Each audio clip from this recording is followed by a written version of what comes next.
Rocket League is a very competitive game, there's no question about that.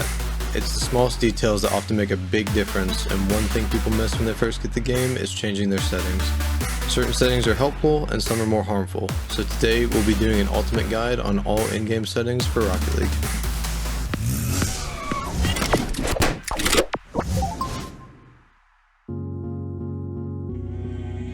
Hi guys, my name is Hyperfirez. I've been a coach on GamersRdy since 2018 and I've played at a high level for many years. Over the years, I have coached many students and I very often have questions like, what are the best settings? This is also a topic that people discuss often on various forums or even YouTube comment sections. I've been experimenting with these various settings since I started back in 2016, and from my experience, I believe I've found one of the best setups in regards to settings that you can have, especially if you're relatively new to the game. If you're interested in getting a session with me, you can find my coaching profile linked in the description below, as well as other GamersRdy coaches. Also, there are courses available on the site covering general improvement, as well as more specific things like mechanics. All of these things can be found in the description below. Let's get started. So here we are at the main menu of Rocket League. From here you should be able to see a settings button. Click that and a window pops up. First tab we have is called Gameplay. For now we're going to ignore it and go to the Camera tab. So as I said in the intro, I've experimented with many camera settings. Currently I'm using what I consider to be the most balanced settings. I say balanced in terms of being able to aerial and do ground mechanics without any issue. It doesn't help do either one better, but it also doesn't hurt either one. First things first, turn off camera shake. This is a cool little feature that makes your camera shake anytime you jump, flip, get demoed, etc. But despite it looking cool, it can also cause motion sickness and also throw off your vision because of the shaking screen. So please do yourself a favor and turn it off. Next, we have field of view. By default, this value will be set to 90 degrees. This will give you the most accurate depth perception, however, it will also make you unable to see quite a bit of the field. I recommend maxing it out at 110 degrees. This will create a stretched effect, but if you're able to get used to this, you can use the added 20 degrees to see more of the field. Next we get to distance. I recommend keeping it between 260 to 280. This will keep the camera close enough to the car so that you can see where you're hitting the ball, but also far enough away so that you can still see around your car.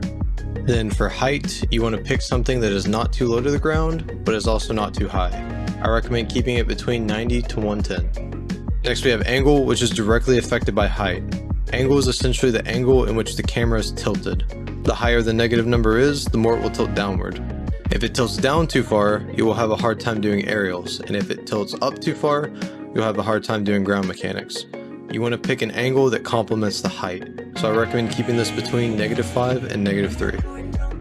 Then there is stiffness. This is how rigid the camera follows behind the car. I recommend keeping this somewhere in the middle so that the camera isn't glued to the car, but it's also not being dragged behind it, so 0.50 is fine.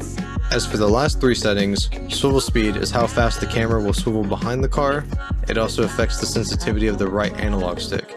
I usually keep this around 5 as it's not too fast and not too slow. Transition speed is how the camera switches between ball and car cam. I recommend not to go above 1.5, but the default 1.0 is fine. I personally use 1.2 as it is not too fast and not too slow. And finally, invert swivel just inverts the up and down on the right analog stick. This is personal preference. When you first get the game, it is highly recommended to change your controller settings. The default settings that the game comes with aren't great. Recently, the developers have made the default settings more optimal, but it still has some flaws that make certain mechanics more difficult to do. Ideally, you want to pick settings that allow you to easily hit all buttons without overwhelming either hand. So, moving on to the Controls tab, under here you will see a couple of sliders with values and some checkboxes. For now, you want to ignore all of that and just click the big button at the top that says View/Change Bindings. Once you are in here, there will be quite a few bindings, so try not to get overwhelmed. The first two things you want to look for are Power Slide and Air Roll. By default, these are bound to X if you are on an Xbox controller or the square button if you are on a PlayStation controller. Ideally, you want to keep these on the same binding for a couple of reasons that we will get to later. But from here, you will have three options on what to change these to. First option would be putting them on the left bumper for Xbox or L1 button if you're on PlayStation. By default, the leaderboard toggle is on this button, so you will need to move it to a free button. I recommend right bumper or R1. You can find this binding about halfway down the list. Alternatively, you can do the same but for the right bumper or R1. Now back to why I recommend that you keep both bindings on the same button. Two main reasons. They don't affect each other.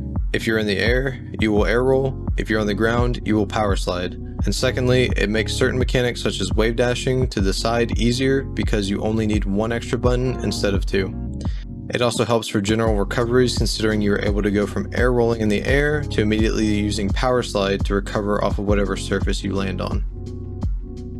So that was the first option. The other config I recommend is leaving air roll and power slide on their default bindings, but moving boost to right bumper or R1. This is my personal setup.